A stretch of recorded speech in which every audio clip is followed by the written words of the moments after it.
here. There we go.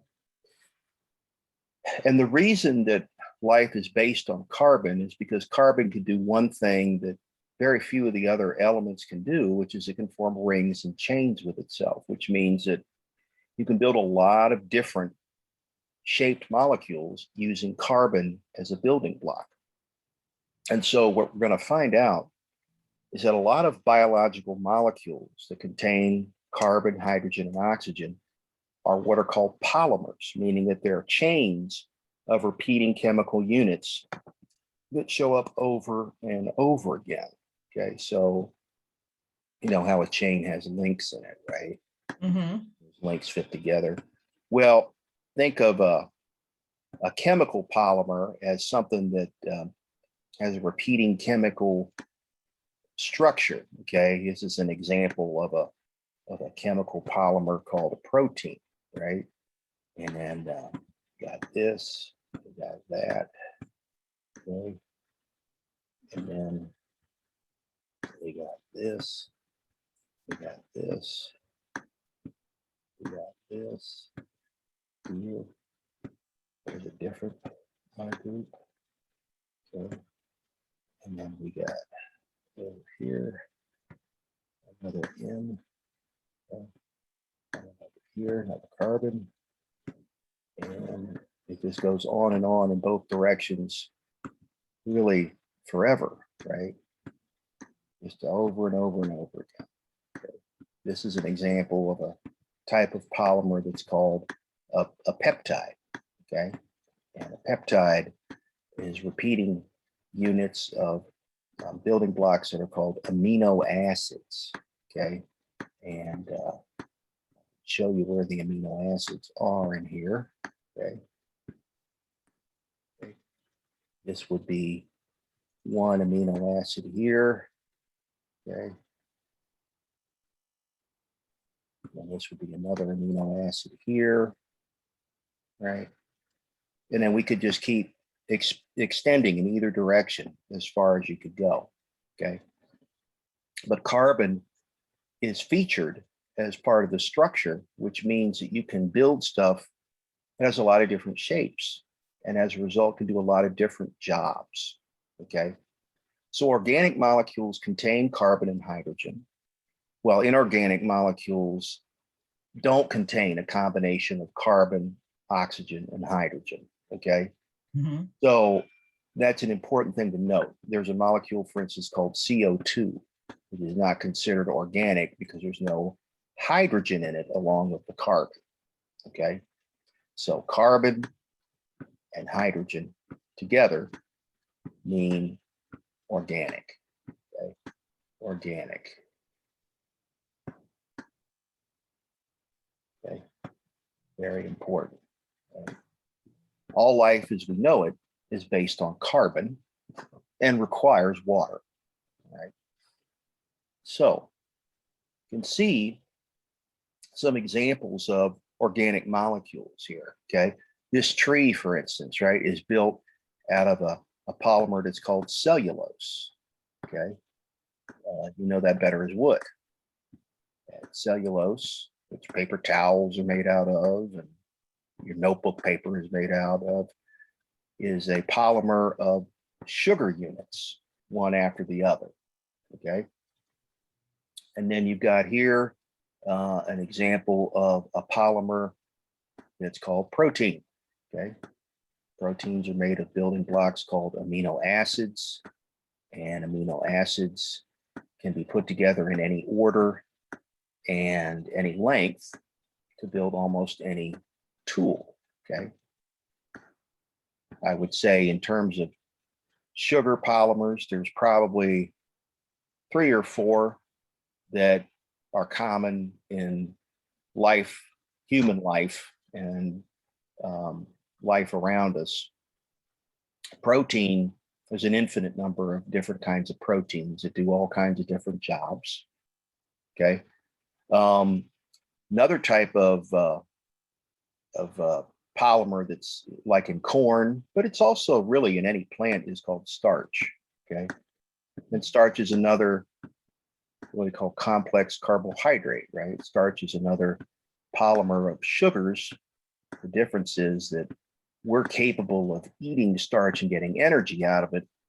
Well, we can't eat cellulose and get energy out of it. And that's because of the way that the building blocks are hooked together. It actually turns out that the building blocks of both cellulose and starch are the same. They're glucose molecules, right? In big old chains. But the way the glucose molecules are hooked together in starch makes it possible for us to eat starch and get energy out. Well, we can't break down the cellulose, and that goes into our diet as something that we call fiber. Okay. The reason for cellulose in a plant is to attract water and to give the plant structure. Okay, so the roots go down into the soil, and when they find the water level, right, the water wicks into the roots, wicks up the wood, and gets all the way up to the top of the tall tree. And that's because of hydrogen bonding. We talked about that in the chemistry chapter, right? The fact that water molecules will stick to each other. And that's how we're able to get really tall plants, right? Because the water molecules stick together, the water molecules stick to and wick to the wood. And as a result, plants can grow very, very tall, okay? The starch is actually the plant's own food. The plant makes starch through a process called photosynthesis, the same way that it makes cellulose, wood, by taking carbon dioxide and water from the air and using energy from the sunlight. It's able to turn the carbon dioxide in the water into sugars, and then other tools called enzymes can hook those sugars together, and then they become, in the case of cellulose, the structure of the plant. In the case of starch, the energy for the plant, right? So the plant makes its own food and then actually turns around and uses that food to grow and repair and reproduce, all those things that we think of as life, right? Mm-hmm. So that's pretty interesting. Mm-hmm. Every time we build one of these polymers, we have to have energy put into the process in order for it to happen. These are called anabolic processes, right? Building up processes. Anabolic meaning to build. Anabolic, right? So these things grow, and the energy that powers anabolic chemical reactions is something called ATP, right? ATP is a form of energy that is immediately available to do work. Sort of like the gas in your car is immediately available to move your car around, right? The gasoline in your car actually comes from crude oil that comes out of the ground, right? But if we were to put crude oil in your gas tank, your car wouldn't run because your car is not set up to understand the energy in that form. So what we have to do with crude oil is we crack it into smaller pieces. And the piece that's in gasoline that makes your car go is called octane. Octo means 8. Octane is an 8-carbon molecule, a hydrocarbon. And when you put that in your gas tank, your spark plugs and your pistons and your engine block and everything in your car understands that energy and can use it to convert the energy in the octane into the energy that moves your car from place to place. Same way that living things are going to take energy from the food that they consume. In the case of the plant, it's the starch that the plant makes, right? And turn that into ATP, right? And then use that ATP to do anabolic reactions that basically build the organism and let it live, okay? So that's how the energy flows. And every time there's an energy movement from one molecule or one source to another, some of that gets lost as heat, right? The carbon atom, remember, has an atomic number of 6, right? So if you remember from the periodic table, right, carbon looked like this with the atomic mass at 12.01 and the atomic number at 6, which means if we were to sketch a carbon atom, right, what we would have is a nucleus with 6 protons and 6 neutrons. That would be for the most abundant isotope of carbon. So 6 P's and 6 N's. Put a little plus by the P's so you know they're positively charged, right? And then in that first shell, you'd have 2 electrons, right? And in that second shell, you'd have the remaining 4, right? And remember what drives all of chemistry is to try and get to a low energy state. And in the case of the carbon atom, that would be to fill its outer shell with 4 more electrons by sharing electrons with other atoms, non-metals, okay? So he can form 4 bonds, 4 covalent bonds.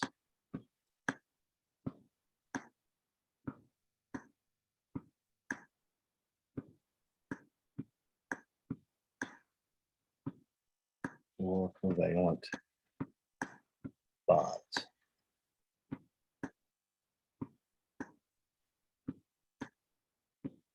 There we go.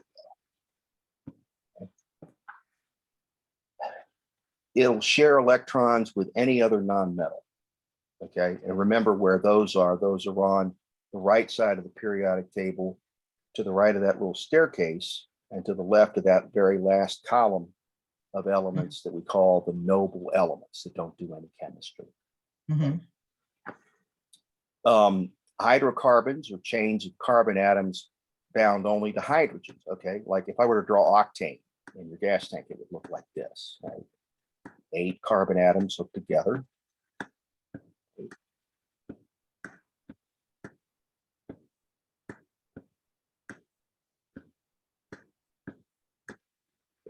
One, two, three, four, five, six, seven. One more.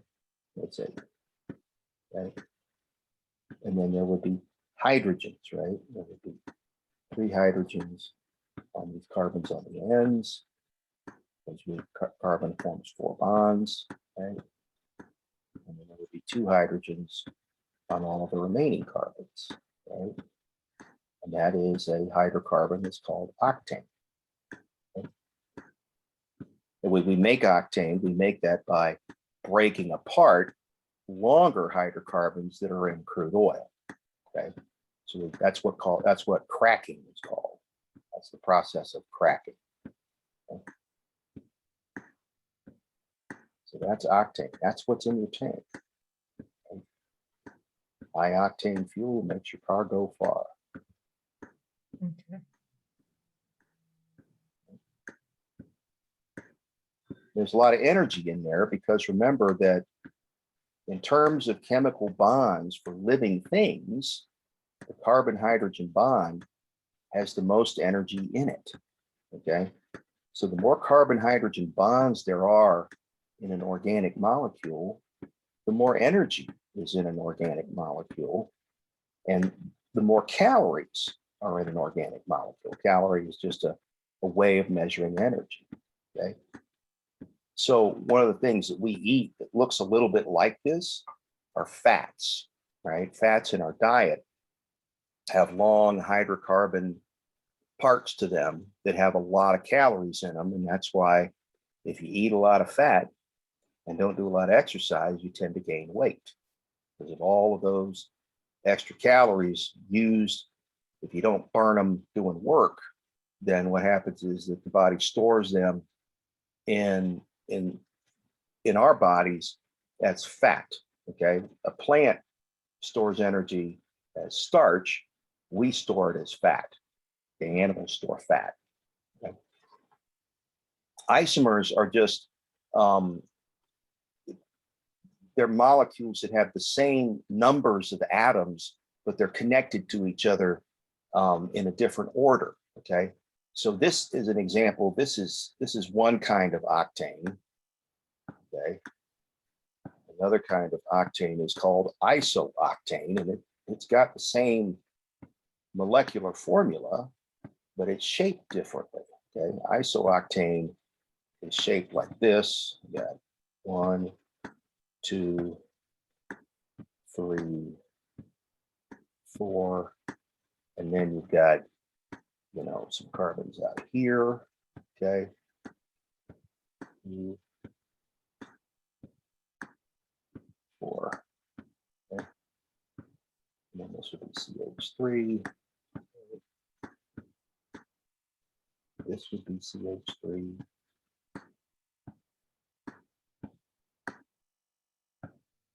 CH2, there's an H there, and an H there. Okay. Yeah, here you got an H here, and another H on the bottom. That out a little bit. H2 here.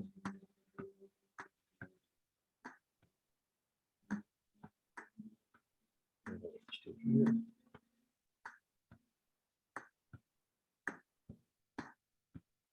And then H3 here. Okay, so that's isooctane. Isooctane. Okay, iso means isomer of. Isooctane. Okay, Okay. and I actually think gasoline has a mix of both that you put in your tank. But if you were to look at the chemical formulas of each of these, they would be the same, but the structural layout would be different and have a different shape to them. Okay? And the reason that that matters is because the shapes of things determine how they interact with each other, just like a key only goes in a specific lock. Molecules of particular shapes interact in a specific way. I'm going to find that out too. Okay. So those are some examples, right, of different hydrocarbons. This is this is isopentane. This is benzene, this guy down here. This is cyclopentane, okay? And this is 2-butene, okay? Those are just naming conventions that you use in organic chemistry, okay? But they're all hydrocarbons, right? The benzene down here is flat like a Frisbee, okay? And then these guys have sort of a three-dimensional shape to them because they're all single covalent bonds. Same here. This thing doesn't really look like the Pentagon. It looks more like an easy chair with this part of the ring kind of flipped up like a backrest, and then this part kind of sticking out in front. Okay. This guy is flat here, right? Because of the double bond, and then you've got that tetrahedral shape on the ends, right? So all these things have different shapes to them. Okay? So functional groups are just collections of atoms that you can attach to a carbon skeleton that change its properties. Okay. Examples of functional groups include hydroxyl groups, OH, okay? Amino groups, NH3. Okay. There are carbonyl groups. Okay. C double bond O, and then that can be part of a chain. Okay. There are carboxylic acid groups. Look like this.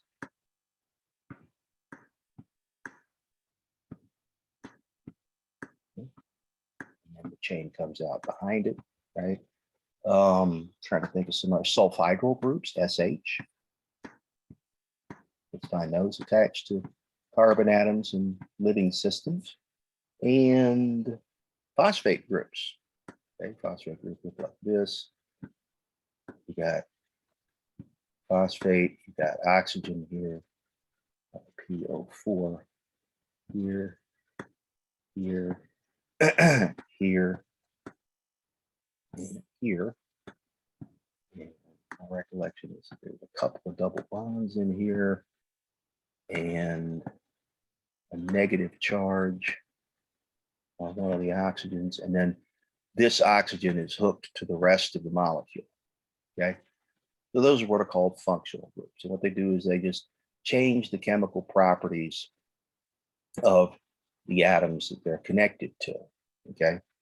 You might say, well, give me an example. Well, let's take this molecule. Okay. This is called ethane. Okay. 2-carbon molecule, and it is a gas. Okay.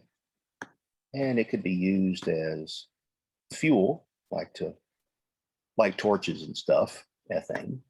Okay.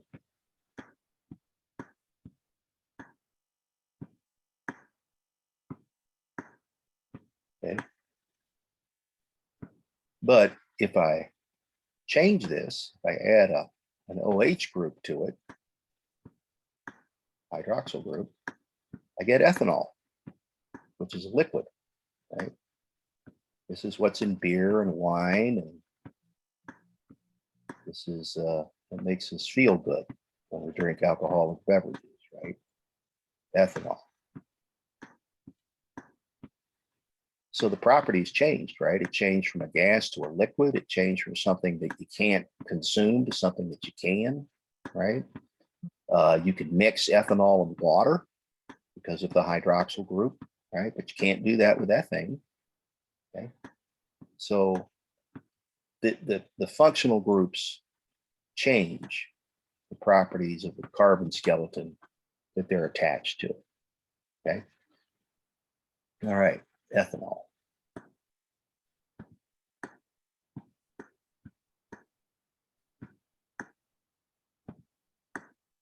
Ethanol.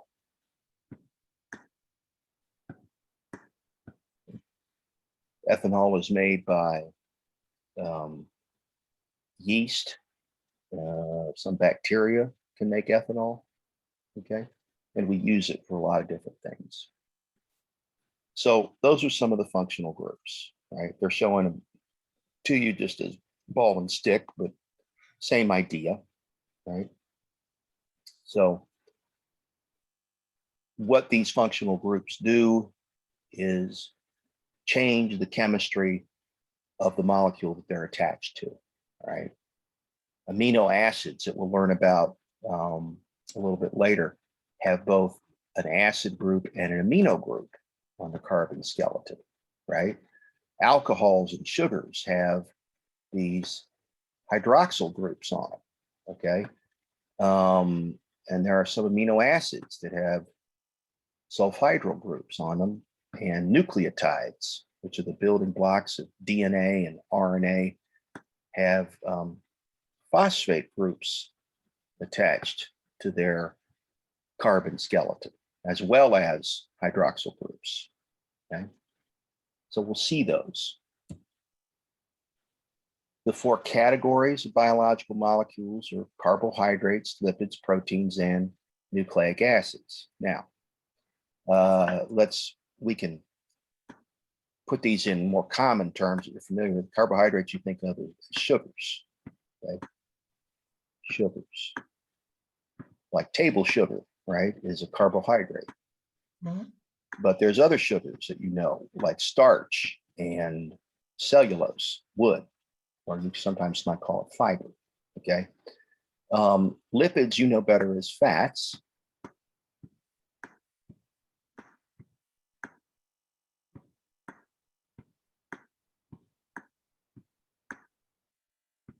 And then proteins you've probably heard of, referred to as proteins. And nucleic acids are things like DNA and RNA. And those are information molecules in the body.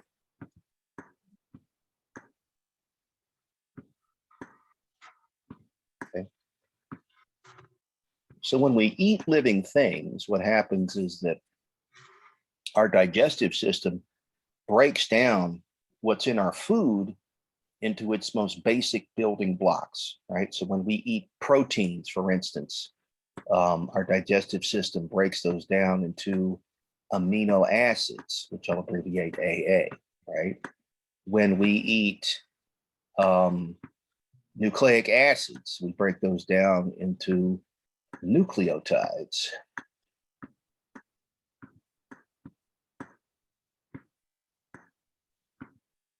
That's a very small part of our diet. It's in there, nucleotides, right? And then when we eat complex carbohydrates, which are chains of sugars, we break those down into what are called monosaccharides. Mono means one, and saccharide means sugar. Monosaccharide. You sometimes call monosaccharides simple sugars.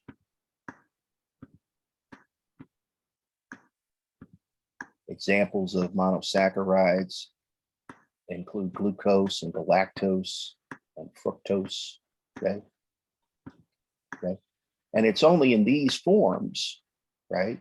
It's only in these forms that we can absorb these across the wall of our digestive system and get them into our blood, right?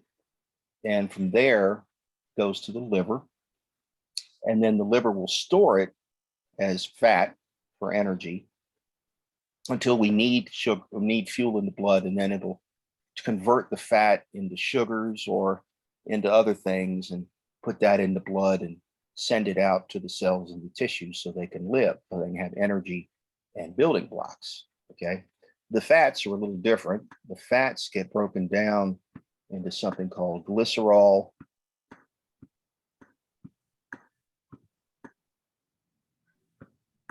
and fatty acids. Okay. And they end up going into not our blood first, they go into something called our lymph. And then our lymph, which is basically tissue fluid that contains all kinds of things, some good things, some bad things, that enters little vessels called lymphatic capillaries, and then goes through lymph nodes that filter out things like cancer cells and viruses and stuff like that. And then that gets returned to the blood right up under our collarbone using something called the subclavian veins, okay, which are run right under our collarbone and eventually are going to drain into our heart. Okay, so that's for a human being, right? So if that didn't happen, then this stuff would pass right through our digestive system and come out the back end as waste, right? And in fact, in some people, there are some tools missing that do this work of breaking these things down.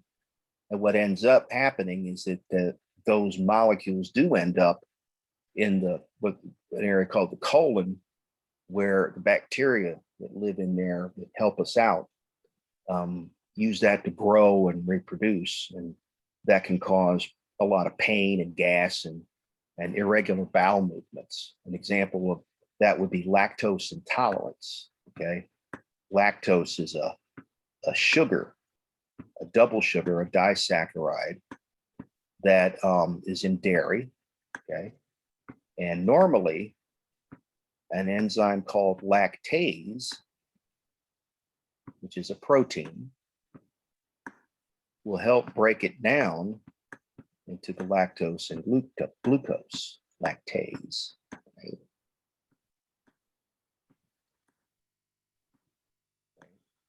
This will become glucose plus galactose. But in people that don't have enough lactase, what happens is that the lactose gets to their colon and the bacteria in there overgrow and causes a lot of pain and gas and discomfort. Okay. So people that have lactose intolerance, they either have to avoid dairy or they have to take the enzyme when they eat dairy so that they can break this stuff down into a form of energy that we can load into the blood and use for fuel. Okay. So that's the whole idea behind the digestive system. In a human being, mechanical and chemical processes take all of this stuff that's in our food, a lot of it's polymers, and break it down into its tiniest building blocks, and then goes into the blood or the lymph, and then eventually it's going to get to the liver, and then the liver will store it and then release it later when we need it. Okay. And other animals do similar things. Okay. Plants are a little different. Plants make starch, right, as a food source. Some plants make other things like fructose. That's why fruits taste sweet, for instance. And then they turn around and use those sugars to make energy by breaking them down in their cells and their tissues so that the plant can grow, right? So the plant literally prepares its own food and then consumes its own food. And that's why they're called autotrophs, right? They do it all. And without plants, it would be very difficult to have life on the planet because there wouldn't be a food source for everything else, right? Animals eat the plants and the animals grow, and then some animals eat those animals and they grow, and then everything dies and the bacteria break down the plants and the animals, and the bacteria grow and everything gets recycled. Okay. So that's the idea. The monomers we've talked about, right? Monomers are just links in the chemical chain. They get hooked together to make the polymers, which are the chains themselves. And most of this happens through something called dehydration synthesis, where we actually take two molecules, and then by removing the equivalent of a water molecule between the two, we form a new chemical bond that hooks them together. Okay. And it requires ATP to happen. Okay? It doesn't just happen automatically. ATP is basically the gas in the tank. Right? So these are anabolic reactions, anabolic.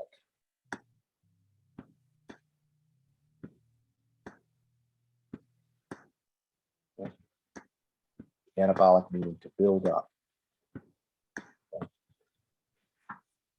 A hydrolysis reaction is a catabolic reaction. What happens in a hydrolysis reaction is that we take a water molecule and we use it to break off links of the chain. And then those links in the chain are going to be used by our cells and tissues to provide energy to make ATP, right? Catabolic reaction, break down the polymer, break down polymer.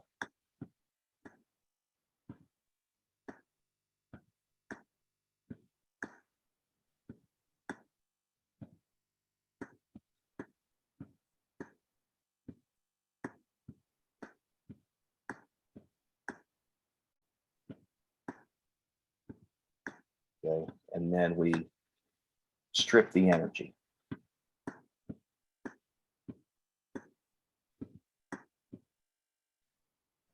Strip the energy.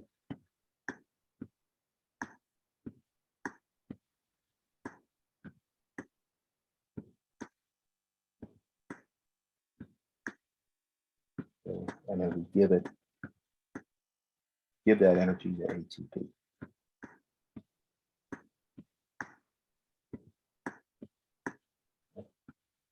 So the catabolic reactions provide the power for the anabolic reactions. And that's why we have to eat to live, right?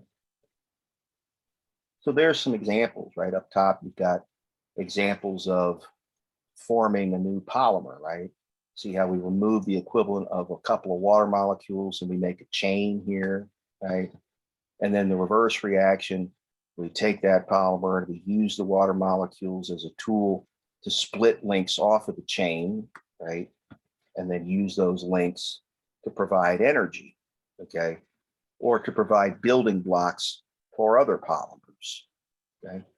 So building up and breaking down usually happen in different locations. Otherwise, they would interfere with each other. And we're going to find out that in a eukaryotic cell, which is what we're built out of, we're built out of a more complex kind of cell. The building up part of the cell's activity happens in certain rooms called organelles, and the tearing down activity happens in other rooms, right? And that's why the cell has little chambers for different things to happen so that they happen efficiently, like a little factory, but they also don't get in each other's way. Okay? So you can see here some examples of carbohydrates, right? All that starchy stuff is packed with calories, right? I know it's weird to think about, but you sit down and you eat a bowl of rice or a plate of pasta, as shown here, that's the same as sitting down and eating a bowl of sugar in terms of the energy. Okay. It may taste different, right? But the molecules are the same, right? It's just that in the starch, they're in a big old chain, and in the bowl of sugar, they're in either they're all by their lonesome or they're in little teeny tiny chains, right? So in terms of energy content, it's the same. Okay. Um, that's why they tell you to try when you have a diet to try to stay away from what they call um, processed pasta, white rice. Okay, because there's very little fiber in it, which is the kind of carbohydrate that we can't get energy out of. And so what you're doing there is you're giving yourself a huge calorie load, right? And if you don't burn it off by doing exercise, then your body's going to turn that into fat and you'll start to gain weight. Okay. But if you eat stuff that has more fiber in it, then you won't gain as much weight and you'll feel fuller faster, which is one of the reasons that a lot of dietitians suggest that with every meal, you should always start off with some raw fruits and vegetables, because the fiber and the water in there will take up space and give you that full feeling, right?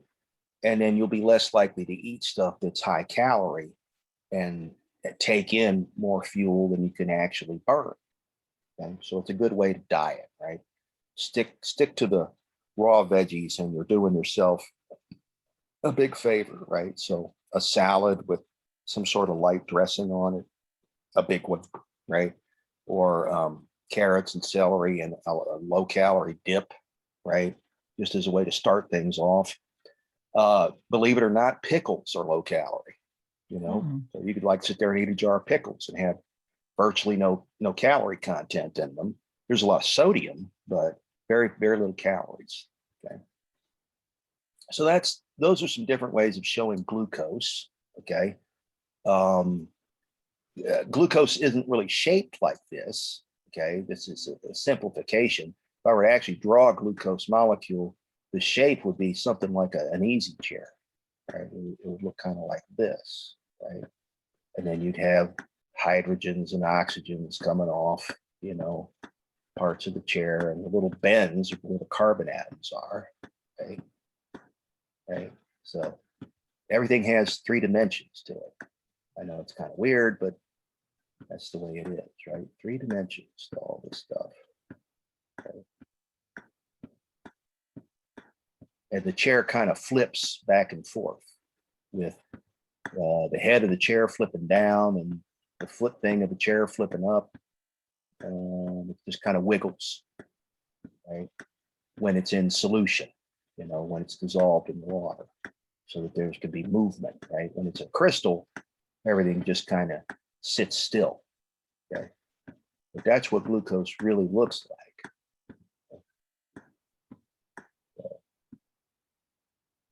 But that's just to impress upon you again that shape is important, right?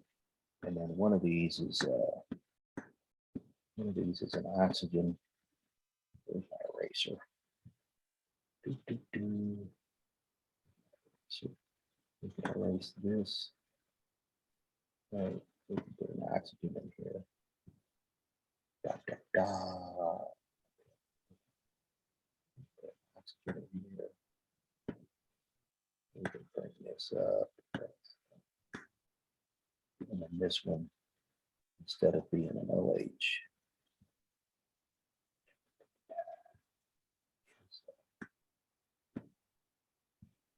That's this. This sticks up and in this bends here. There's an OH there. Okay.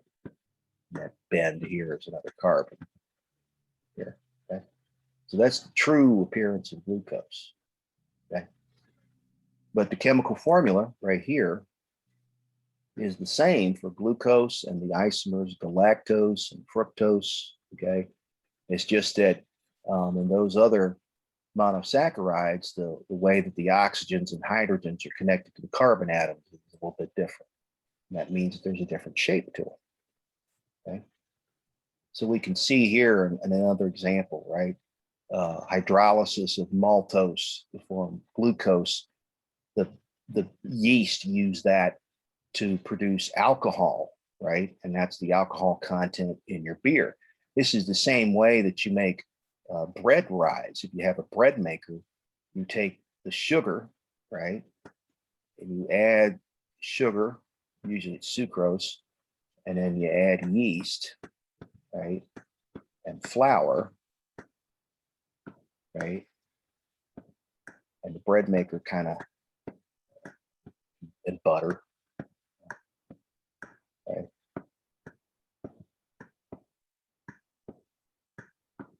A little bit of salt too.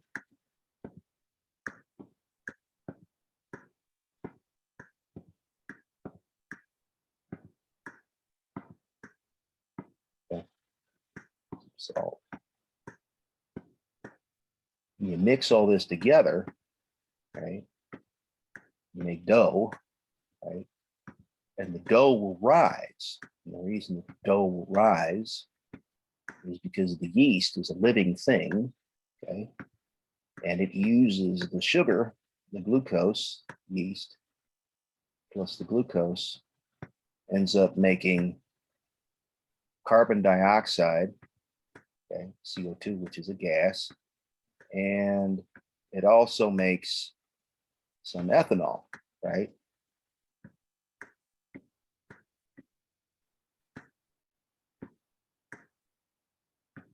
Okay, so it's the CO2 that makes the bread rise, right? And the ethanol disappears when you bake the bread. That's why you don't taste it. You kind of probably taste it in just the dough, right? But that's how you make the bread rise, okay? So you can see how these little organisms that do these little tricks are important in our economy, right? Beer making, bread making, and all that stuff. That's part of what using yeast has allowed us to do. Carbohydrates are energy molecules, and they're also part of molecules that are in living things that provide structure. They're part of DNA and RNA. They are part of membrane molecules called glycolipids and glycoproteins. Okay, glycolipid has a fat part and a sugar part to it, and a glycoprotein has a sugar and a protein part to it. Okay. They're also used as ID molecules on the surface of the cell. There's a plasma membrane, and the sugars that are attached are like ID tags, and they tell our immune system to leave those particular cells alone and not destroy them, because if they did, then they would tear our body apart, right?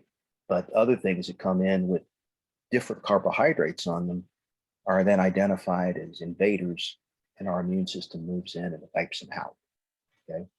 Same thing with cancer cells. When cancer cells happen, sometimes the carbohydrates change on the surface, and the immune system goes and kills the cancer cell.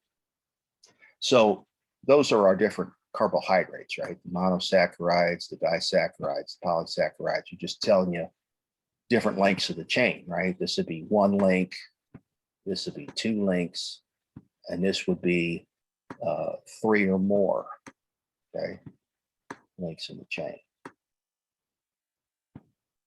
So that's all. Poly just means many. Right? Di means two, and mono means one. Okay? So those are monosaccharides, simple sugars, 3 to 7 carbons. Example of a hexose sugar is glucose or galactose or fructose, right? Hexose just means 6 carbons in it, right? 6 carbons are right there. Okay. Glucose is also known as blood sugar, and that's one of the primary energy sources in the body.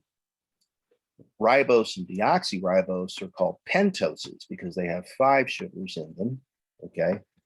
And they're part of the backbone of DNA and RNA and part of the structure of nucleotides, okay? So carbohydrates, mostly you eat them for energy, but you also eat them for some building block stuff too. Okay? Disaccharides are just 2 monosaccharides attached to each other. An example is maltose, right? Yeast breaks down maltose in beer for energy and produces the ethanol through a process called fermentation, right? And sucrose, which is a fructose and a glucose molecule attached to each other, that's table sugar. And we get that from sugar beets and sugar cane, okay? I don't know if you've ever had beets, but beets are sweet, okay? And that's because the sugar in them, right? And obviously sugar cane is sweet. That's where we get most of our sugar. So, and again, what's the sucrose used for in the plant? It's used to provide energy for the plant, right? The plant, through photosynthesis, makes the sucrose, and then it turns around and it uses the sucrose to generate ATP, right? But what we do is we pick the plant, we eat it, and the remaining sucrose goes to provide power for our bodies, right? Polysaccharides are also energy sources. The exception for human beings and most animals is cellulose and hemicellulose. Those are what we call fiber, okay? And fiber is a type of polysaccharide that we don't have the tools to properly break down, okay? So fiber passes through and provides bulk for the stool, passes through, okay. Passes through, provides bulk for the stool, okay. And that also allows us to remain regular, right? One of the reasons that older people have more fiber in their diet is so that they can pass their feces. Because what happens without the fiber in there is that you don't have as much water in the stool, and the stool gets compacted and gets very hard to pass, right? And sometimes that could cause a block, which is a terrible thing. So by putting fiber in the diet, you get a softer stool and it's easier to run through the bowel, okay? Now, there are things that can use fiber for energy, okay? For instance, probably know termites can eat wood, right?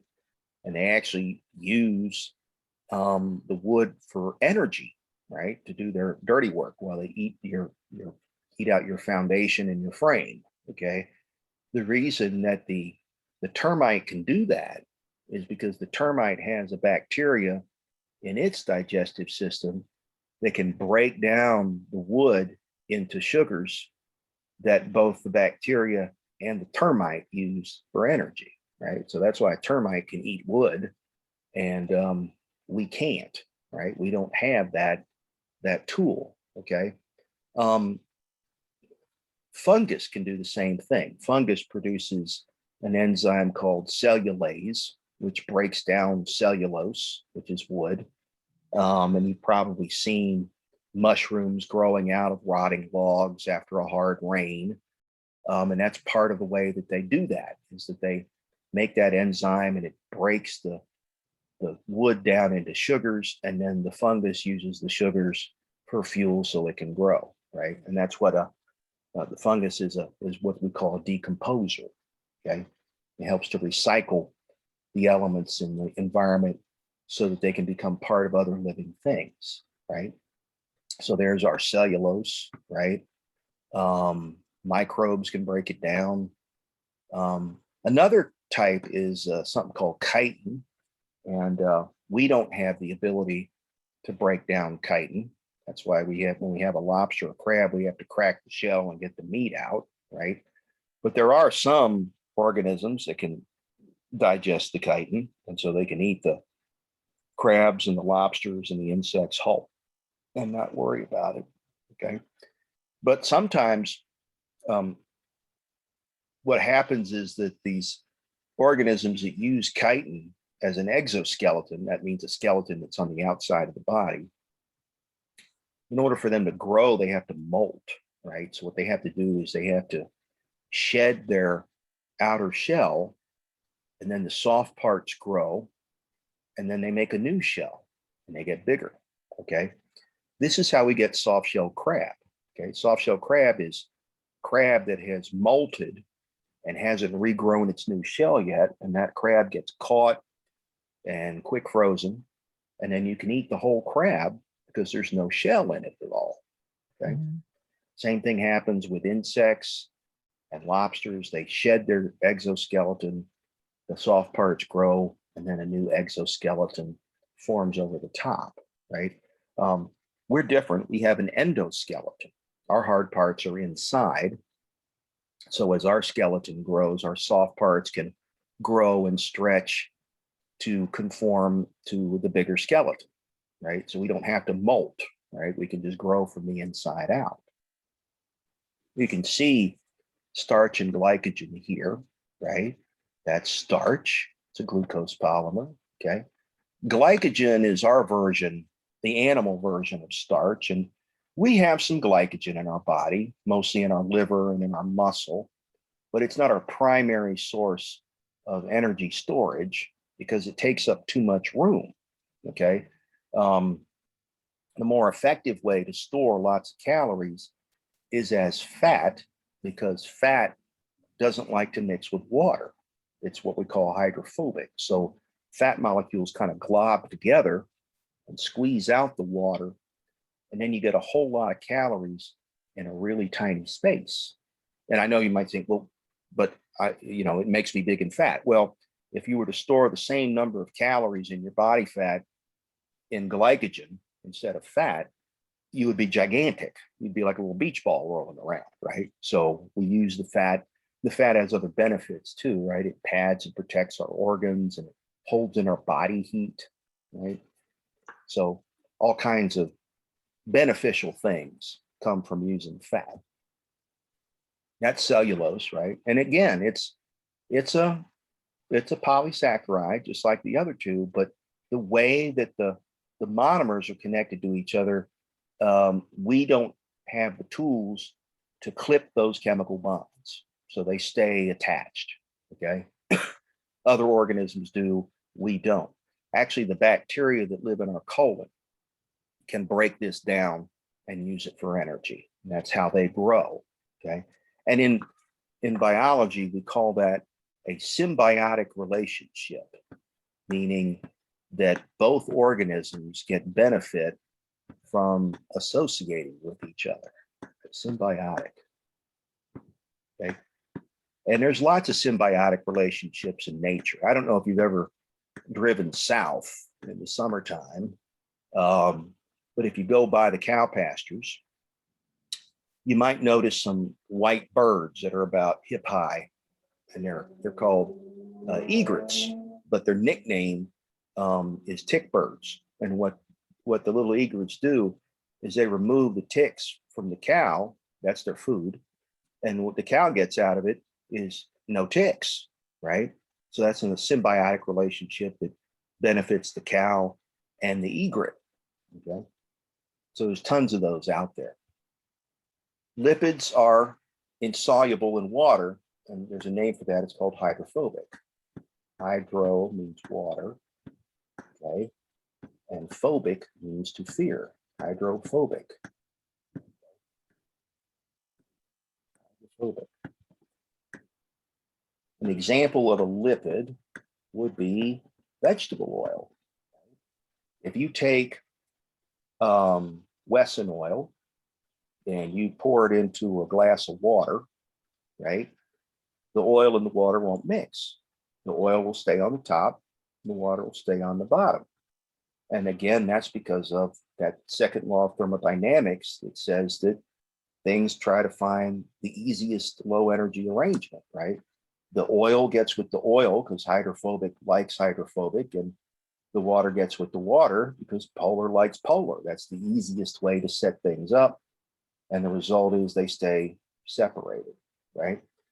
Lipids have long hydrocarbon chains that are non-polar. Another way to name non-polars is say hydrophobic, or if you like, sometimes I just call it greasy. Okay, greasy.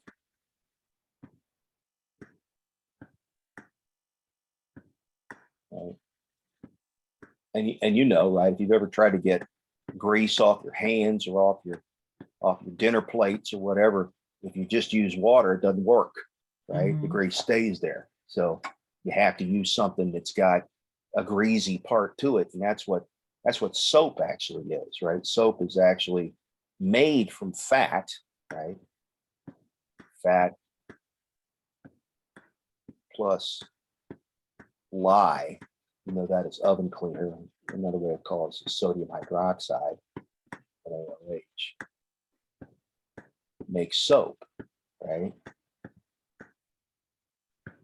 That's soap. Okay. And the soap molecule is a long hydrocarbon chain, just shorthanded like that. And then there's a little carboxylic acid group at the end. The oxygen's there. It takes on a negative charge, and then the sodium from the lye forms a little salt. That's soap. Okay, that's soap. And so what happens when you mix soap with grease is that this part gets with the grease, right? This part gets with the water, and the grease goes down the drain, because this molecule is what we call amphipathic, and it has a greasy part and a polar part, a hydrophobic and a hydrophilic part, amphipathic, right? So you're a Cincinnatian, just like me, and you may have noticed that around town there's a lot of pig sculptures, right? A lot of pigs with wings and stuff, and every year we run the flying pig and all that. And that's because before Cincinnati was called Cincinnati, it had a nickname, Porkopolis. Okay? And the reason we were called Porkopolis is because we were built on the river, okay? And all the pork bellies would come to Cincinnati first, all right? And we would turn the pigs into ribs and pork roast and pork chops and all the things that you can do with a pig. And then once you process the pig meat, what you have left over is the pig fat, right? And so somebody got the bright idea that you can mix the fat with lye, right? And you can make soap. And that's the foundation, believe it or not, of P&G. Okay? That's how P&G was born. Okay. So out of what would normally be a waste product, right, you make something that is very useful, right? There's your soap, right? That's why if you've ever driven past a soap plant, I don't know if you've ever done that in the car, but it smells like soapy bacon. Yeah, and that's exactly what's going on. Okay. So lipids can be used for a lot of things, okay? Waxes are lipids. Our body fat is a lipid, right? Oils that are in plants are used for energy storage, right? Corn oil, sunflower oil, stuff like that. So plants do that, right? But mostly they use their starch. Fats you find primarily in animal products, okay? So cows and pigs and people store body fat because, again, that's a concentrated form of energy storage. It's like a super pantry. Oils can waterproof the skin, the hair, and the feathers, and because it's hydrophobic, it keeps water from soaking in. It's part of what helps a duck float in the lake, right? So a lot of different uses for lipids, but the main one, at least for humans, is fuel. right? Power, lots of power, fuel, fuel, fuel, okay? All those calories because of all those carbon hydrogen bonds, right? So these are some foods that have a lot of lipid in them, right? Cheese and lard, butter and oil, ice cream, tons of lipids, tons of calories, right? If you want to gain a lot of weight, you eat stuff that's got a lot of that in it. If you don't do much exercise, you will gain weight, no doubt about it. Okay. The oil is a lipid that's a liquid at room temperature because it has more double bonds in it. And that means that those long fatty acid tails don't stack as well. And so it remains a liquid at room temperature. But animal fat doesn't have any of that. And that's where you get Crisco, which is what lard is, right? And butter, right? And that stuff is a solid at room temperature. Okay? But again, it's filled with calories. If you cook with oil instead of with lard, you can cut your calorie content because there's less calories in oil, because when you have a double bond in the hydrocarbon tail, right, you have fewer carbon hydrogen bonds in that region, right? You get 2 instead of 4, right? This would be a double bond in a chain, right? And again, if you count, right, 1, 2, 3, 4, 1, 2, 3, 4, right? This is a single bond in that same chain. And see how there's more carbon hydrogen bonds there, right? That means more calories and that means more energy. That's why they tell you if you want to cook heart healthy, you use oils. And if you really want to do yourself a favor, you use what are called polyunsaturated oils, meaning there's lots of double bonds in the hydrocarbon chain, which means there's way fewer calories, okay? But we have to admit, right, that stuff that's cooked with lard and butter, boy, is it good. Tastes good, right? Same with things that are sweet. We like things that are sweet, and we like things that are prepared with butter and lard, high calorie stuff. And the reason for that is evolution, okay? Evolution back in the day, right, before we had cities and towns and all that stuff, how did we eat? Well, we kind of waited around for something to walk by that looked like it would be good to eat. And then we'd all run out, we'd kill it, and we'd eat it. And then we might not eat again for a long time, right? So if you like stuff that has a lot of calories in it, you're gonna eat that instead of stuff that doesn't. You're gonna live long enough to breed, right? Whereas if you like stuff that doesn't have many calories in it, you don't take in enough calories, you don't live long enough to breed.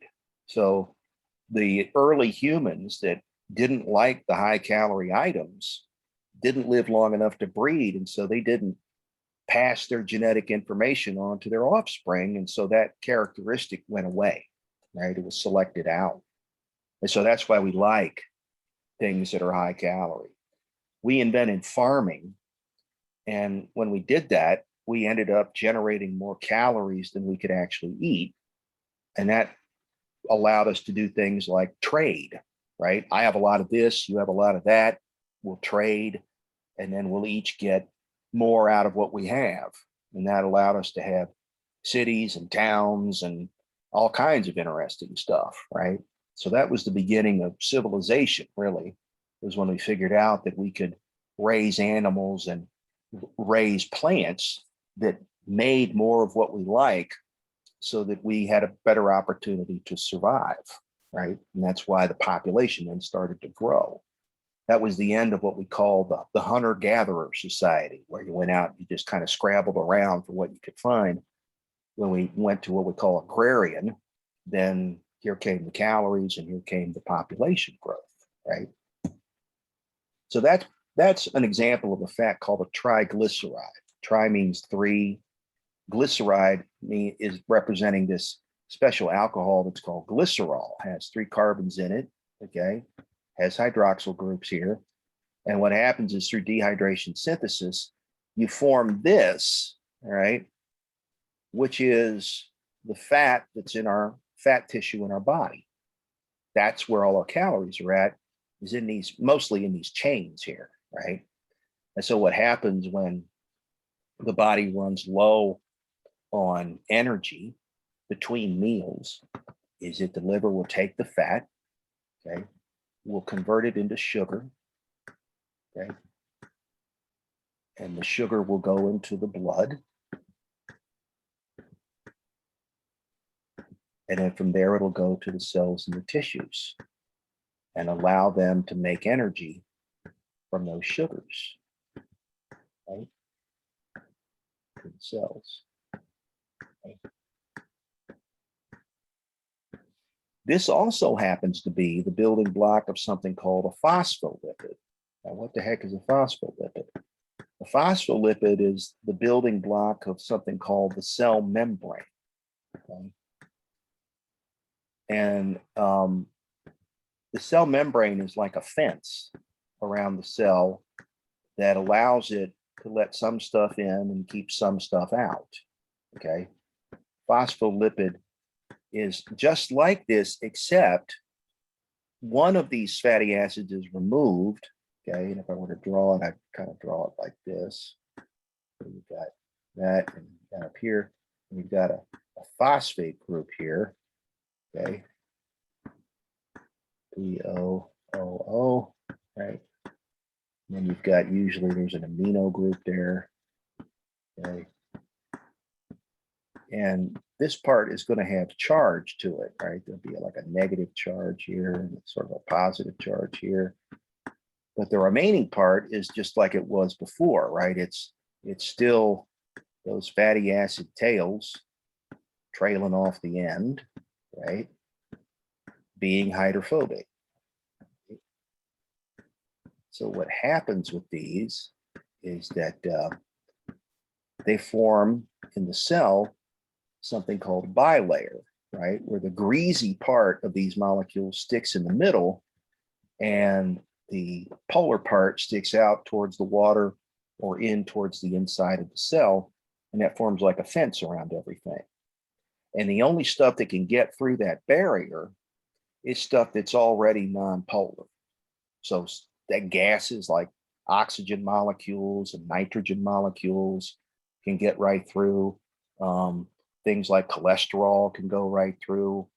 But if you're a charged molecule or a polar molecule, the only way you get across that lipid bilayer is through a tunnel or a pump or a gate that's usually made out of protein that's stuck in that membrane.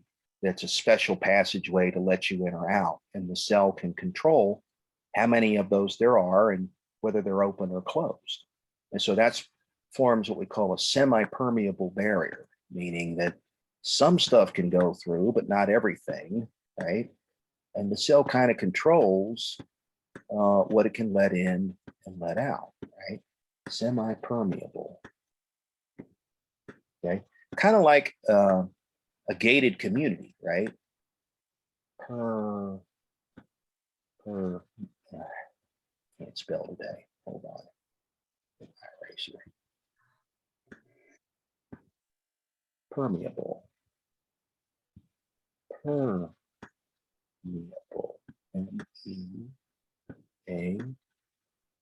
MEABLE. Permeable. Semi-permeable. Okay. So, like in a gated community, right? In order to go in or come out, you need ID, right? And the gatekeeper lets you in or out. And that's what retains the properties of the gated community. Well, it's the same thing with the semi-permeable membrane around the cell, right? Because the cell can control what goes in and out, the cell can work right, right? If anything could leave or come in, then the cell wouldn't work right, right? Because the cell wouldn't be able to pull in what it needs to survive and kick out what it doesn't want, right? So it's like a special fence, right? With doors and tunnels in it. Fatty acids are the important part of fats and oils. Unsaturated fats have double bonds, okay? Polyunsaturated fats have multiple double bonds, okay? Trans fat is an unsaturated fat that has hydrogen added to it. And trans fat is what you find in a lot of snack foods. Okay, snacks have a lot of trans fats in them, which means there's a lot of calories in snacks because trans fats have a lot of carbon hydrogen bonds, right? And the reason that the people that make snacks use trans fat is because trans fat doesn't spoil as quickly. Okay, if you made the snack foods with things like corn oil and stuff, then it would go rancid real quick. And that's because unsaturated fats and stuff with double bonds in it, it turns into molecules that don't taste and smell very good, right? And are probably toxic after a while. So it's basically for shelf life, right? So if you're dieting, you just want to make sure that you reduce your consumption of trans fats as much as you can, okay? Saturated fatty acids have no double bonds and a lot of calories, okay? So trans fats, saturated fats, lots of calories, okay? High calories. Okay. And saturated fats mostly come from animals. Well, unsaturated fats come from plants.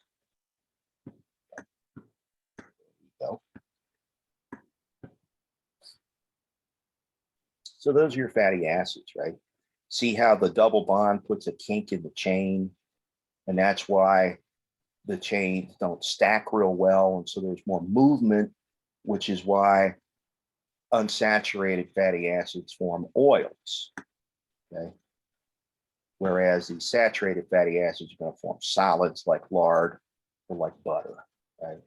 And there's your trans fats, right? And they're produced kind of artificially, but again, they're packed with calories. And as a result, you eat a lot of trans fat, you're going to end up with probably problems with your body weight, but you're also probably going to end up with cardiovascular disease, right? When you put on a lot of extra weight, what happens is that your blood vessels get longer. And that means that your heart has to work harder pumping the blood around your body, because the longer the blood vessels are, the more resistance there is to the blood flowing through it.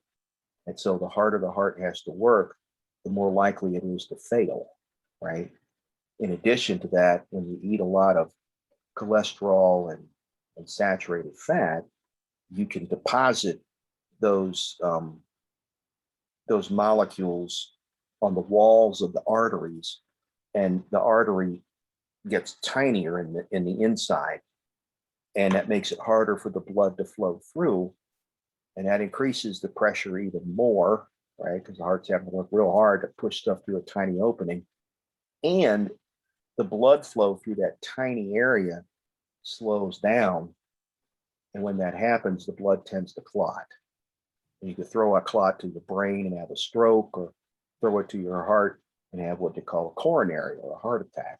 Okay, so that's why bad weight, body fat, is going to make you more at risk for cardiovascular disease, whereas good body weight, like muscle, does the opposite.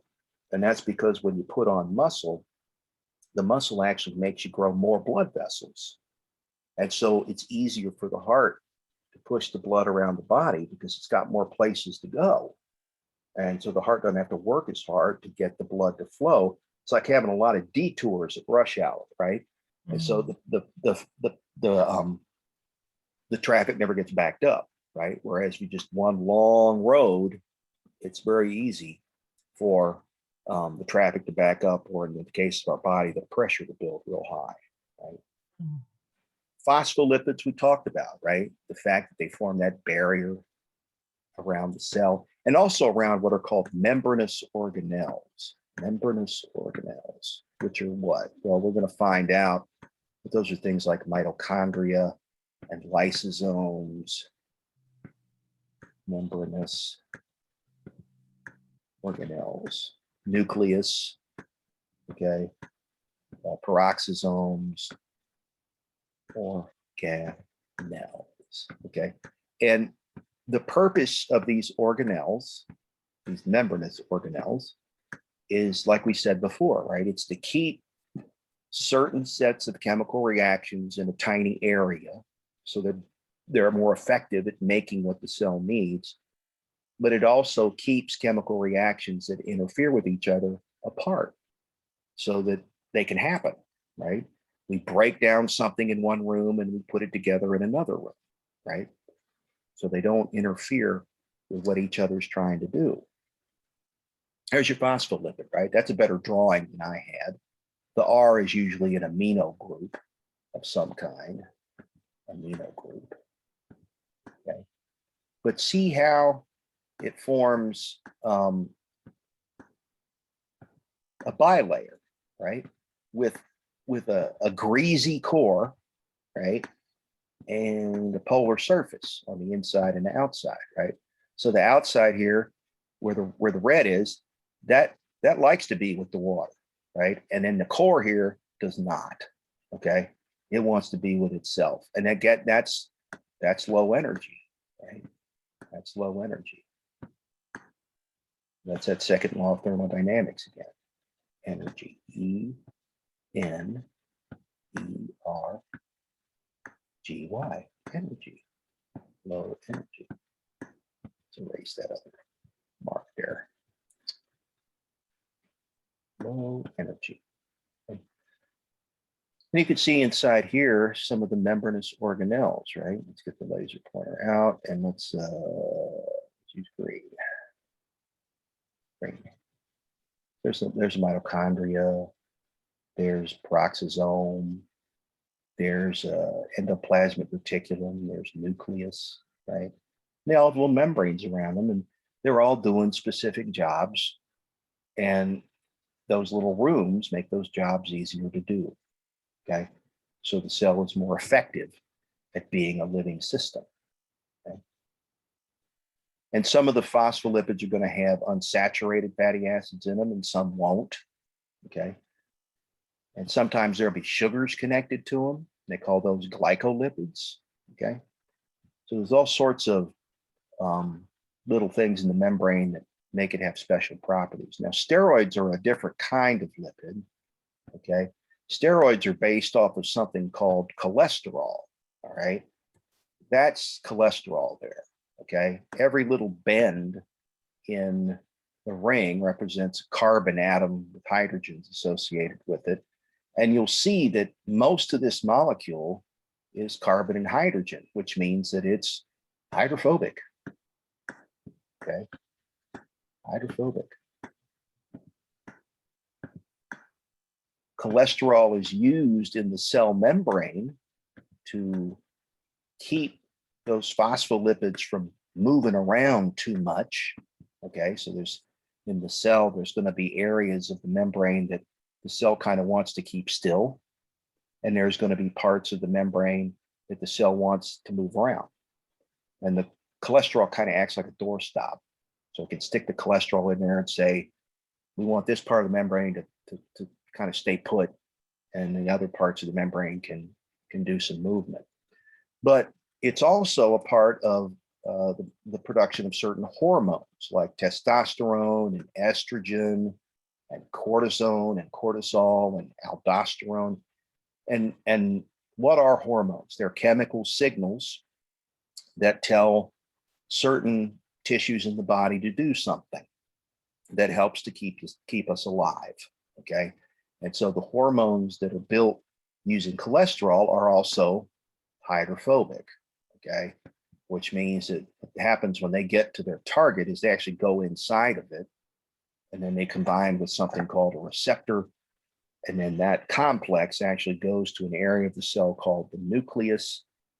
And then that turns on certain genes, certain sets of protein instructions that result in the cell doing what the hormone wanted it to do. Okay. The other thing that cholesterol is used for in the human body is bile salts. And what those are it's kind of like soap, right? There's a lipid part to it, there's a greasy part to it, and then there's also a polar part to it. And what the bile does is it helps to soapify the fat in our diet as it goes from the stomach into our small intestine. A gland called the gallbladder will squeeze the bile into the small intestine, and all that will mix together, and the little fat droplets will become tinier. And then the tools that break down the fat, called lipases, those are enzymes, have an easier job, right? Because they can get to all the fat molecules and bust them apart. And then that can get absorbed eventually into our lymph and then into our blood, and eventually we'll get to our liver. Okay. Now, proteins are very special. Okay. Proteins are what I like to call the tools of life. Okay. The tools of life.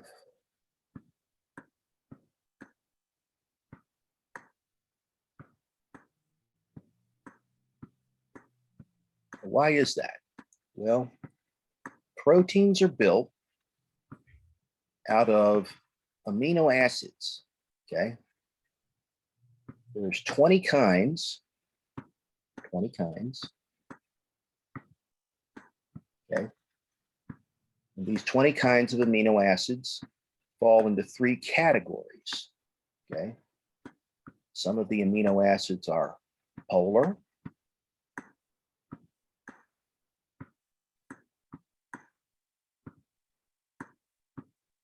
Some are non-polar, meaning greasy.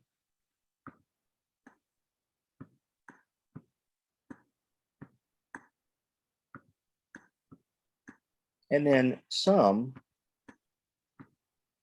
are charged.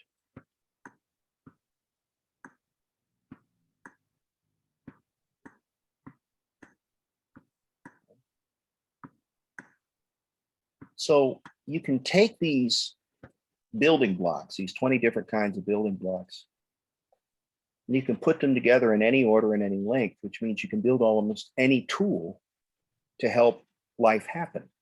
Okay, kind of like the alphabet, right? There's 26 letters in the alphabet, but from those 26 letters, you can write any novel or book or newspaper article you can think of just by making different combinations of the letters to make words, right? It's the same thing here with these amino acids. You can combine them in any order and any length and make virtually any tool. The magic is, where are the instructions to do that, right? And the instructions are in the nucleus of the cell, contained in a molecule called DNA, which has information blocks in it that are called genes. Okay. And for now, let's just say that the genes are like the blueprints for how to build the tools of life. Okay. And so the way the cell works is it goes to the blueprints, it makes a copy of the blueprints, brings that copy of the blueprints out where the protein building organelles are. They're called ribosomes, and the ribosomes read that copy of the blueprints and they put together the tool. And then the tool gets released and it eventually gets shipped off to its location in the cell where it's going to do its job. Okay. And so we'll eventually get to more detail in how that works, but that's called the central dogma of biology, how information flows in a cell, which is from the nucleus to something called, from DNA to something called RNA to protein. And then the protein does the work. Okay. So the amino acids have a carbon, an amino group, a carboxylic acid group, and something called an R group, which differs from amino acids to amino acid. There's 20 different kinds of amino acids that are going to differ according to their R group. Okay. So there's some examples of some high protein foods. It's not a surprise that you probably heard the old saying, you are what you eat. Well, that's true, right? What do we eat? We eat a lot of meat, right? And what are we basically? Well, there's a lot of meat. Okay. So when we eat meat, the protein in the meat gets torn up into amino acids, and then those amino acids get rearranged into our meat, right? And our tools. And that becomes us. Okay. And the energy for that comes from ATP, And the energy to make ATP comes from all the rest of the stuff we eat, right? The carbohydrates in our diet, the fat in our diet, are what contain the energy to help make the ATP. The main reason that we eat protein is to make new protein, right? We eat the protein, we tear it up, and we rearrange the amino acids and they make human proteins. Okay. So when we connect these amino acids together, we form something called a peptide. Okay. A dipeptide is 2 amino acids connected to each other. The tripeptide is 3. An oligopeptide is more than 3. Okay. And so on. Okay. A polypeptide, any peptide, has a special type of bond in it called a peptide bond. Okay, a peptide bond looks like this, right? Carbonyl group, a single bond, and an amino group here. Okay. Peptide bond is a covalent bond, but it happens to be this particular covalent bond, right? So that is a peptide bond. Peptide bond. EEPTID. Peptide bond.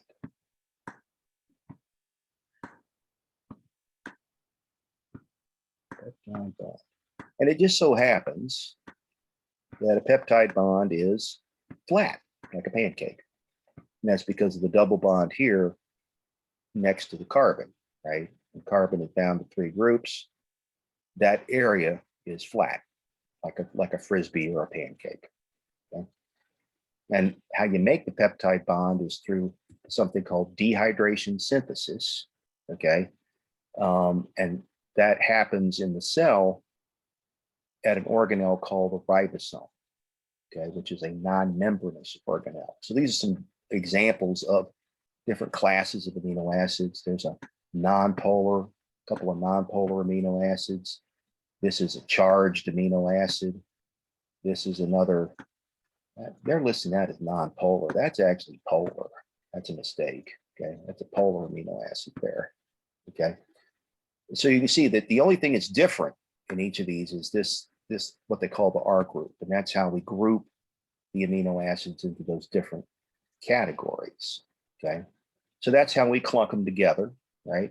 There are tools in the ribosome that can remove a water molecule and then make this new peptide bond, right? And so what will happen is that the ribosome will walk along the blueprints, joining the appropriate amino acid to the chain until it gets to the end of the blueprints. And it's going to let loose of the protein, hop off of the blueprints, and then it may go back to the beginning and do it again, or that may be the end of it. It all depends on how much of that tool the cell needs. Okay. Proteins have shape, and that shape dictates what they can do. Okay. The reason they have shape is because they're based on carbon, and carbon has a shape around it, right? We saw that when carbon's attached to 4 different groups, it's tetrahedral. When it's attached to 3, it's flat. When it's attached to 2, it's linear, right? And so what that means in a protein is that since there's carbon in it, that depending on how you connect these amino acids to each other, it's going to take on various shapes. The primary structure is just the amino acid sequence. The secondary structure is the way the chain folds onto itself. The tertiary structure is the way that those folded regions fold onto other folded regions. And then the quaternary structure is how folded polypeptide chains interact with each other as what they call subunits. Okay. So you can see here, there's your primary structure, right? This comes out. And then what happens is it starts to kind of change its shape. Parts of it are going to form like a spiral. Parts of it will form a sheet. Okay. And that's because of the information that's in the primary structure, right? This is really going to tell it what to turn into, right? That the shape it's going to form is built into the sequence. And that comes from the information that was used to make it, right? So this thing will start to fold up. Examples include alpha helix and beta pleated sheet. There's an example. And then what will happen with tertiary structure is that these areas that are folded up will fold on to each other. Okay. And again, that's all driven ultimately by the primary amino acid sequence. And then in quaternary structure, more than one subunit will kind of hook up, and then you'll make something that is fully functional. Okay. So not every protein has more than one subunit. Okay. But every protein is going to have a primary, secondary, and a tertiary structure. All right. Now, what happens if there's a goof in the building of the protein? Let's say that there's a mistake in the blueprint and the ribosome makes the protein and gets to the mistake and it puts in the wrong building block. What's going to happen? Well, it could end up, it'll change the primary structure, possibly, right? And that could change the secondary structure, and that could change the tertiary structure. And if it has quaternary structure, it could change that. Now, what kind of a change? Well, you got three choices, right? The change could be good, right? The change could be bad, or the change might not have any effect, no effect, right? Now, what do we mean by good and bad? Well, by good, we mean it creates an organism that's more likely to live long enough to breed, okay? Kind of like a superorganism. A bad change is one that makes it less likely to live long enough to breed. And then one with no effect results in no significant change in the shape, and the tool continues to work like it's supposed to. What are these changes called? They're called mutations. Okay. Mutation is a goof. Okay. Where do these goofs happen? Well, they usually happen in the DNA. Right? There can be a mistake in making new DNA that can come from having the DNA hurt by getting hit with stuff like X-rays or UV radiation. There can be damage that comes from chemicals attaching to the DNA and causing it to change its shape. And then when we try to make the new DNA, we can't make it right. And so we goof up. And then there's just plain old mistakes that come from the tools working as they usually do, because nothing's perfect, right? And then there's viruses, right? Viruses are little entities. They're not living, but they have genetic information. And one of the things that a virus can do is it can stick its information into the host information and change it, right? So depending on the change, the effect can be any of these three things, all right? And it's mutation ultimately that drives evolution. Mutation drives evolution, right? Because it's those mutations that make differences in the population, right?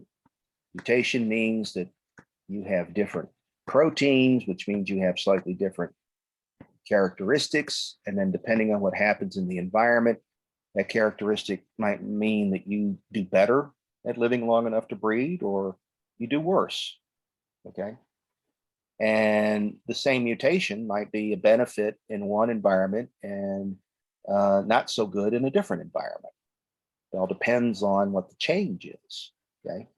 One example is sickle cell anemia. In sickle cell anemia, there's a change in the hemoglobin that makes it less capable of carrying oxygen around the body. And so when you have a low oxygen situation, you can have what's called a sickle cell crisis, because the hemoglobin will kind of glob together and form these polymers of hemoglobin, and then the red blood cells will kind of crumple, and then they'll block blood vessels, and the blood won't get to the tissues as well, and those tissues can die, right? You might think, my goodness, that seems like a terrible thing in all situations, but it turns out in areas of the world where malaria is very prevalent. Okay. The parasite that makes malaria cannot complete its life cycle in people that carry the sickle cell gene. You have one bad copy instead of two. And so it actually makes an advantage for those people in that environment to live long enough to breed. They are malaria resistant. Okay. So what's good in maybe the jungle is bad in some place like Denver. Okay. It's the same change, but the environment's different, right? So the result is going to be different. DNA and RNA are information molecules. Okay. And the information that's in them is protein building information.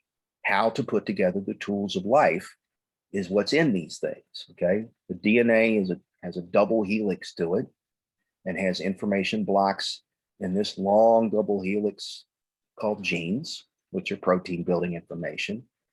The RNA is the temporary copy of the gene that is used by the ribosomes, which are outside of the nucleus, and they're in an area called the cytoplasm, or an area called the endoplasmic reticulum. And what they do is they latch onto the RNA and then they read that information and they use that to build the tool. Okay. And then they let go of the tool and the tool goes off and does its work.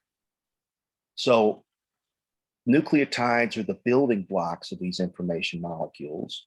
In DNA and RNA, there's 4 building blocks. The building blocks in DNA are A, G, C, and T, right?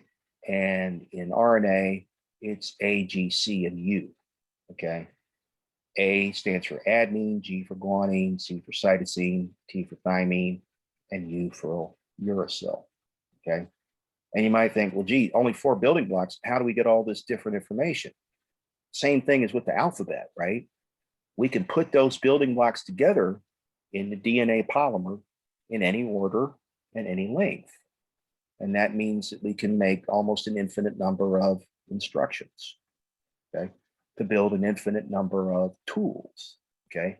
And it's really at the level of DNA, right, that the mutations happen, right, that drive evolution.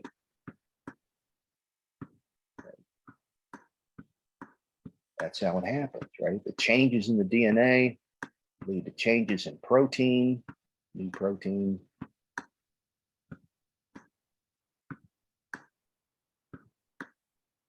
which can lead to a new characteristic.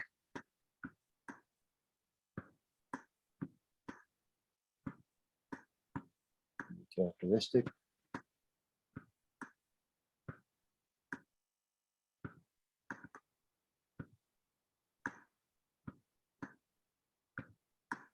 New character, we'll just call it. Which is going to change. That triangle just means change. Survivability.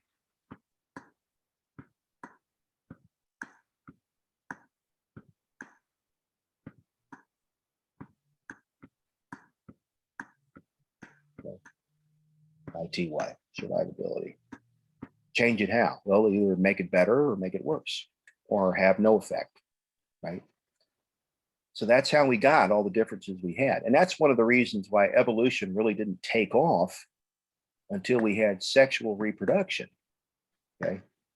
And we could combine genes in a whole lot of different ways that we couldn't do when we have asexual reproduction, where you just make identical copies of the original organism in terms of the information, right? Like when a cell just divides, right? The cell just divides, you get 2 new cells that basically look and act like the original. So you don't have much chance for selection to happen, right? Selection is what's going on here, right? That's where the environment's effect on the new character. Okay? So early in the history of life on the planet, right, everybody was doing this. So evolution was real slow, right? But then sexual reproduction came along and natural selection took off, right? You got all kinds of different organisms popping up with all sorts of different sets of characteristics, right? It's sort of like we are a sexually reproducing species, right? And you know that you're similar to, but you're not identical to your mom and dad, right? And that's because you're a combination of genes from your mom and genes from your dad, which means you are unique, right? You're not identical to either one. So there's going to be some combination of characteristics, possibly, that would make it more or less likely that you would survive in the event that there was some change in the environment, like a new disease or a different climate or a different diet. You know, there's all kinds of possibilities. Okay. That's the basic diagram of a nucleotide, right? The base is the information part of the molecule. The sugar and the phosphate are the backbone part. Okay. Sugar and the phosphate are always the same. The base is where the info is at. Okay. In DNA, the sugar is something called deoxyribose. That's a 5-carbon sugar. Okay. Okay. And it forms a double helix, which means there's one helix. I'll draw this one in red. And then there's another helix. Let's change color. Do blue, right? Another helix comes out, and then we'll have this guy go behind, and then we'll have him go up front. I'll have him go behind here, and we'll go up front. Then he'll go behind here, and then he'll go up front, right? And then the information part is inside, right? That's where the bases are located. We'll do those in black. Okay. And what the information part does is it pairs with its complement on the other strand, right? A always pairs with T, and G always pairs with C through hydrogen bonding, just like we saw in water, okay? And that's called complementarity, right? And what that means, right, is that by being double-stranded, okay, the DNA molecule has a built-in photocopier, so that when you make new DNA and you unwind these strands, the information for the new strand is actually on the old strand. You use the old strand as the guide, and you make the new strand. And generally, the instructions are followed perfectly. It's just in the rare case, sometimes you have a goof, a mutation, okay? And that's why we can preserve the information from generation to generation, right? It's got the photocopier built in it, right? You unwind this thing, and then you use the old strand to help make the new strand. Then you get 2 new molecules that have one old and one new strand in them, and the information's the same. Okay. So that's how the base pairing works, right? See how the G and the C kind of fit together like puzzle pieces. That's the negative part. That's the positive part of the hydrogen bond, okay? And that's kind of what holds them together. And when you unwind it, what you do is you just unzip these hydrogen bonds, because they're not super strong. They're strong enough to hold the helix together, but there are tools, enzymes, that can unwind this thing. Just like to read a book, you have to open it up. To read a DNA double helix, you have to unwind it. And then when you want to make a copy of the information part, then what you're doing is you're either making a new strand of DNA, or if you're doing something called transcription, you're making RNA, and that's going to be complementary to the unwound part that you're reading. And then that information is going to either be part of a new DNA molecule, or in the case of RNA, that's going to be used out in the cell's cytoplasm by the ribosomes to build that protein that those instructions are for. Okay? RNA is only found RNA only is the only polynucleotide that uses uracil instead of thymine, but uracil pairs with adenine just like thymine pairs with adenine. It is single-stranded, okay? The ribose is the sugar instead of deoxyribose, and so it looks like that, okay?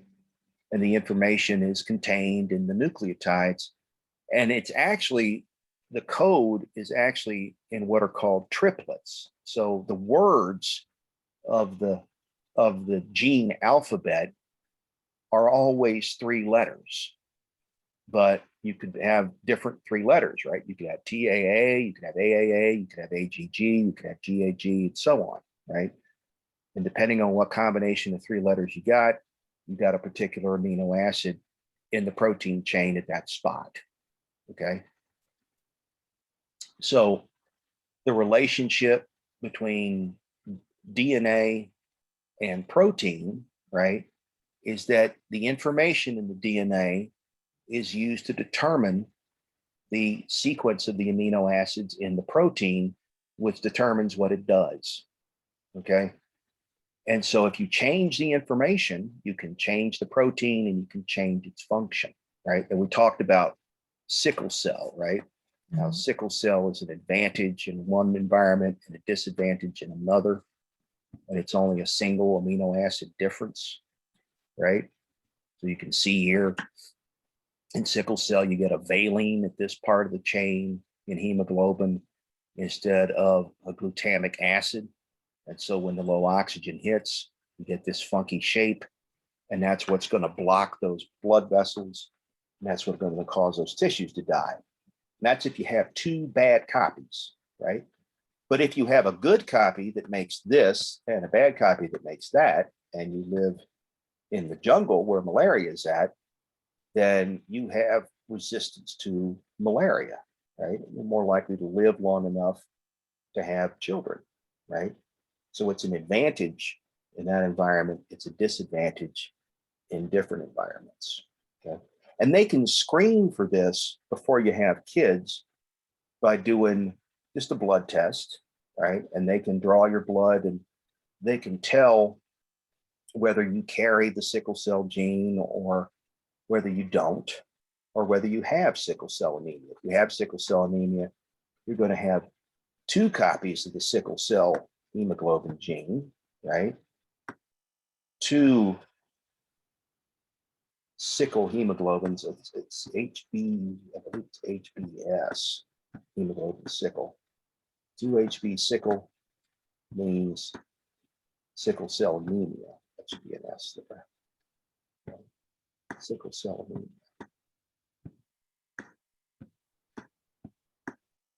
Okay. Anemia. Okay. 1 sickle cell hemoglobin, 1 HBS gene, okay, means you have what's called sickle cell trait.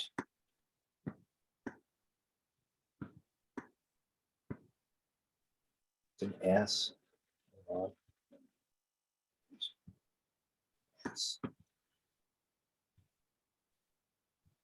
So sickle cell trait. Those are S's. Trait. Okay. Meaning what? Well, you carry the gene, but in most situations, you're going to be perfectly normal, right?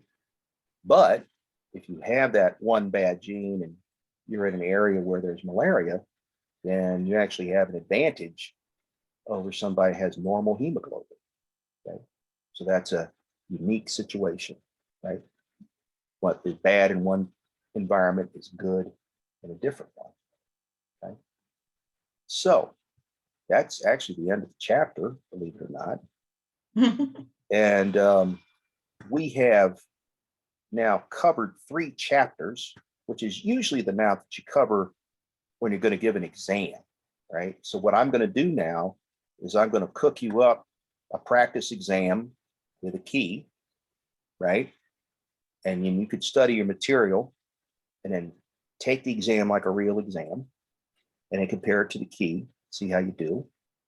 And then where there's questions, like if you miss stuff, then we'll go back and we'll look at the information we covered and see A, why you missed it, and B, what the question was asking. Okay. And that's going to be like test training for you. And then when you do the course for real, you'll have a great chance of doing real well. Okay. All right. Sounds good. Any other questions before we bump? No, that's We good? yeah, this is good. I just kind of build on from 1 and chapter 1 and 2 and now 3. Yeah. So I'm going to send you the links. I don't know that I sent you the link for last week. Did I send you the link for last week? I I may don't, not have. I know you gave us one, I think I've given you one link. I think that was the Yeah. first lecture. So let me send Yeah. you the second lecture and this lecture as soon as I load it. And then I'll also send you the practice test. Okay. Okay. Cool. And then we'll go over it when we meet again. Yeah. Okay, good. Yeah. Okay. Okay. All All right. right. I'll see you next Okay. Wednesday. Okay, thank you. Bye-bye. Bye-bye.